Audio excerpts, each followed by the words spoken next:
नमस्कार दोस्तों, कैसे हैं आप लोग। आशा करती हूं कि आप सभी लोग अपने अपने घरों में स्वस्थ और मस्त होंगे।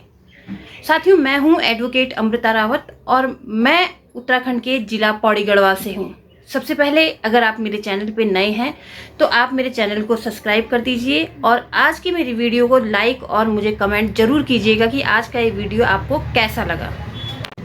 आज के वीडियो में हम जानेंगे कि क्या पुलिस पैसों की रिकवरी कर सकती है कि नहीं। जैसे कभी कभी दो पक्षों के बीच जो पैसों के लेन देन के संबंध में जो विवाद होता है तो पुलिस क्या करती है कि आपस में ही थाने में ही जो है उनका राजीनामा करवाती है और उन पे प्रेशर बनवाती है कि अगर आपने इसको 3 लाख रुपए देने हैं तो आप यहीं पे ही दे करके इस मामले को ख़त्म करवाइए, आपको कोर्ट जाने की ज़रूरत नहीं है। या फिर कभी कभी ऐसा होता है कि दो पक्ष के बीच जो भी पैसों के संबंध में, लेन देन के संबंध में या व्यापार के संबंध में जो भी एफआईआर दर्ज करवाई जाती हैं और उस एफआईआर को जब हाई कोर्ट में चुनौती दिया जाता है तो क्या हाई कोर्ट उस एफआईआर को ख़त्म करने में जो है सक्षम है कि नहीं है, और क्या पुलिस वालों के द्वारा पैसों के ही मामलों में जो है थाने में राजीनामा कराया जा सकता है कि नहीं है, जानेंगे आज की इस वीडियो में। क्योंकि ऑनरेबल सुप्रीम कोर्ट का सन 2024 में यानी कि अभी एक ऐसा जजमेंट आया है जिसमें कि ये सारी बातें बताई गई हैं। तो देर नहीं करते हैं और शुरू करते हैं आज का ये वीडियो। साथियों, सबसे पहले हम उस जजमेंट के बारे में जान लेते हैं कि उसका क्या नाम है। ऑनरेबल सुप्रीम कोर्ट में 2024 में Lalit Chaturvedi versus state of UP में जो है एक ऐसा ऐतिहासिक फैसला ये दिया है कि जिसमें कि हमें ये जान सकें कि पुलिस किन किन मामलों में जो है कि पैसे के लेन देन में इन्वॉल्व हो सकती है, और क्या हम जब हाई कोर्ट जाते हैं तो उस समय जो है पुलिस के पास लिखाई हुई एफआईआर को क्वेश्चन किया जा सकता है कि नहीं किया जा सकता है। तो साथियों, जानते हैं कि इस केस में क्या क्या हुआ था। सबसे पहले जो कंप्लेनेंट था उसने जो है चतुर्वेदी जी के खिलाफ जो है एक एफआईआर दर्ज करवाई। एफआईआर में ये बताया गया कि हम दोनों जो है यानी कि चतुर्वेदी और कंप्लेनेंट जो है वो दोनों जो है बहुत सालों से व्यापार से एक दूसरे से जुड़े थे और हम आपस में ही जो है व्यापार करते थे। यानी कि जो कंप्लेनेंट का जो बिजनेस था वो चतुर्वेदी जी के जो है सेल करते थे और परचेज करते थे आपस में एक दोनों। तो धीरे धीरे जब क्या हुआ कि पहले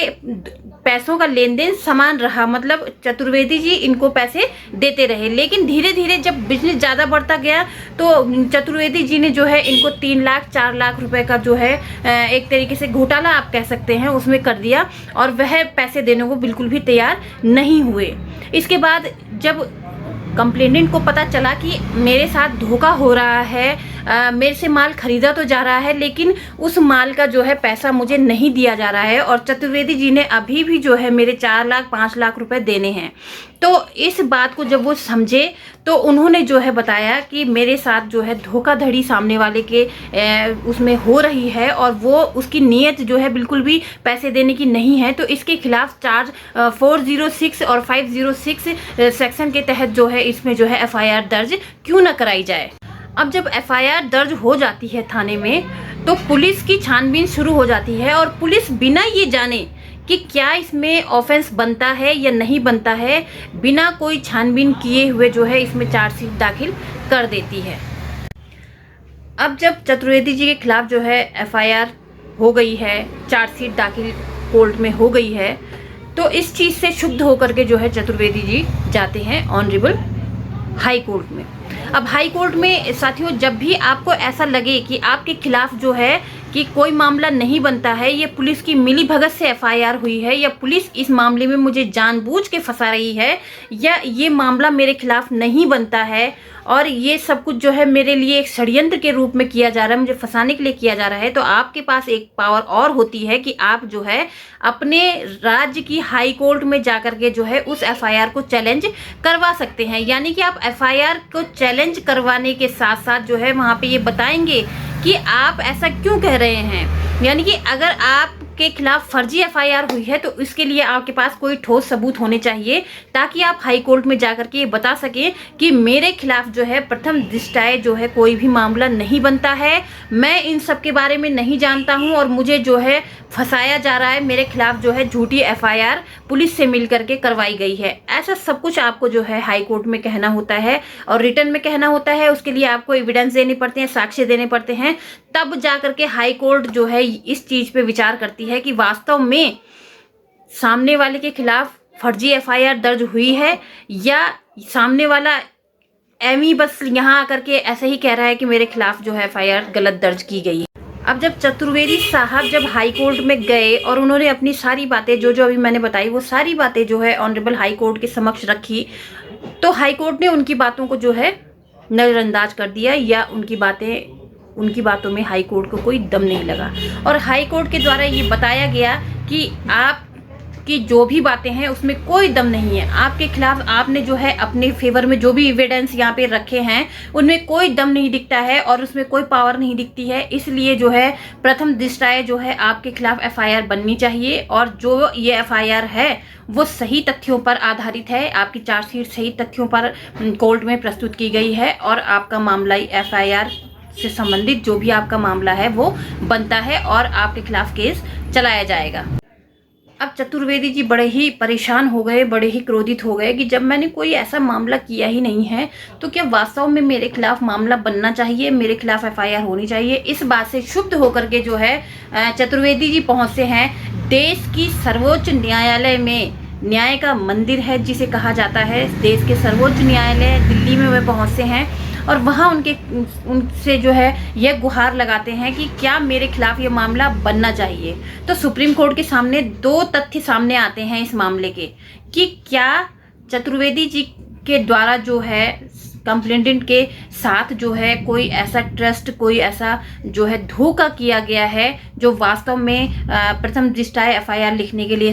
पर्याप्त है या नहीं। और दूसरी बात, क्या चतुर्वेदी जी ने कंप्लेंटेंट के साथ कोई ब्रीच ऑफ ट्रस्ट किया और वास्तव में अगर किया तो क्या इसकी पावर पुलिस वालों को है। अगर ऐसा कोई डिफॉल्ट चतुर्वेदी के द्वारा किया गया है तो क्या उसके लिए एफआईआर की जानी चाहिए और क्या ब्रीच ऑफ ट्रस्ट जो है एफआईआर करने के लिए एक सबसे पहले हम बात करेंगे इस मामले में जो सुप्रीम कोर्ट ने पहला तथ्य इसमें बताया चीटिंग का। तो जब भी हम चीटिंग की बात करते हैं यानी कि धोखाधड़ी की बात करते हैं तो हमारे जहन में जो है सबसे पहले सेक्शन आता है 420 का, जबकि 420 में क्या होता है कि चीटिंग की डेफिनेशन न दे करके उसकी पनिशमेंट दी हुई है। चीटिंग की डेफिनेशन जो दी हुई है वो दी हुई है 415 में। तो 415 में जो चीटिंग की डेफिनेशन दी हुई है साथियों 415 में हमने जो है चीटिंग की डेफिनेशन देखनी है। 420 में सिर्फ और सिर्फ क्या होता है कि चीटिंग की पनिशमेंट दी हुई है। तो अगर हम चीटिंग की परिभाषा को देखें साथियों तो हम जो आम बोलचाल की भाषा में चीटिंग की परिभाषा को देखते हैं वो ये होता है कि हमें कोई बेवकूफ़ बना के चला गया तो हम उस पर 420 लगा देंगे। ऐसा नहीं है साथियों, 420 उसमें तभी लगेगी जब वो आपको बेवकूफ़ बना के आपकी कोई चीज़ आपके कब्जे से निकाल के अपने कब्जे में ले लेगा, तब उस पर 420 लगती है। तो आप समझ गए होंगे कि जो आम बोलचाल की भाषा में जो होता है और कानूनी बोलचाल की भाषा में जो होता है वो बहुत अलग अलग चीटिंग की डेफिनेशन है। जैसे कि मैंने आपको बताया कि अगर हमें जो है धोखा दे करके जो है हमसे कोई चीज़ अपने कब्जे में कोई अगर सामने वाला लेता है तब वह जो है 420 कहलाता है। और 420 के लिए ये सबसे ज़रूरी है कि उसका इंटेंशन शुरू से ही आपके खिलाफ जो है चीटिंग करने का रहा हो। और दूसरी जो सुप्रीम कोर्ट ने बात कही थी ब्रीच ऑफ इंटरेस्ट की, तो उसमें सुप्रीम कोर्ट ने कहा कि सबसे पहली बात तो क्रिमिनल ब्रीच ऑफ इंटरेस्ट तभी माना जाएगा कि जब आपकी संपत्ति यानी कि आपकी संपत्ति को किसी ने खुर्द-बुर्द कर दिया हो बिना आपको पूछे। तो इस केस में ऐसा तो कुछ था ही नहीं क्योंकि प्रॉपर्टी तो कुछ है ही नहीं, ये तो सिर्फ पैसों का लेन देन है जो कि क्या आता है सिविल के उसमें आता है, सिविल ब्रीच ऑफ इंटरेस्ट के उसमें आता है, ना कि क्रिमिनल ब्रीच ऑफ इंटरेस्ट इसमें लागू होगा। तो आपने देखा कि इस तरीके से जो है सुप्रीम कोर्ट ने यह कहा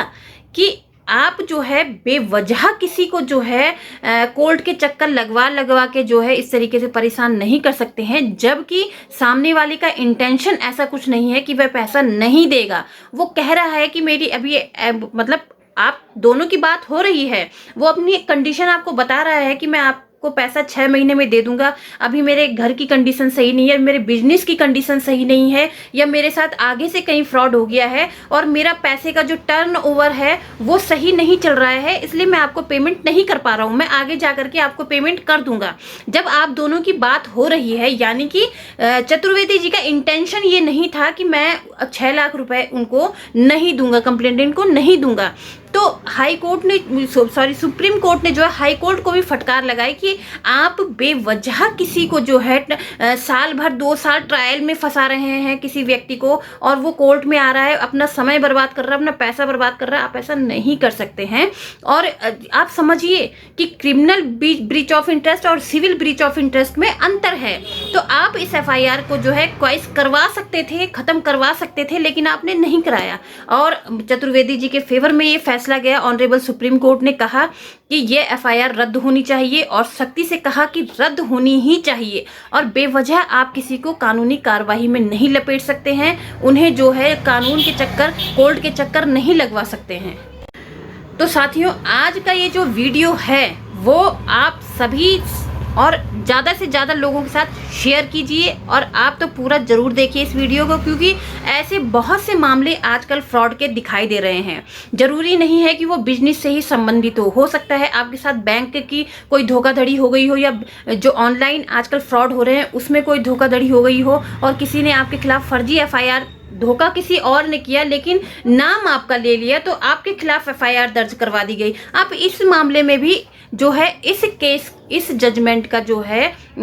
हवाला दे सकते हैं। और किसी भी तरीके की धोखाधड़ी के खिलाफ अगर आपके खिलाफ FIR होती है तो आप इस जजमेंट का हवाला दे करके अपने खिलाफ लिखी हुई FIR को जो है ख़त्म करवा सकते हैं, रद्द करवा सकते हैं। तो साथियों, आज का ये वीडियो और ये विषय आपको कैसा लगा, और आप कौन कौन से अन्य विषयों पे जो है वीडियो चाहते हैं, जानकारी चाहते हैं, आप मुझे कमेंट के माध्यम से ज़रूर बताइएगा। मिलते हैं अगली वीडियो में, तब तक के लिए नमस्कार।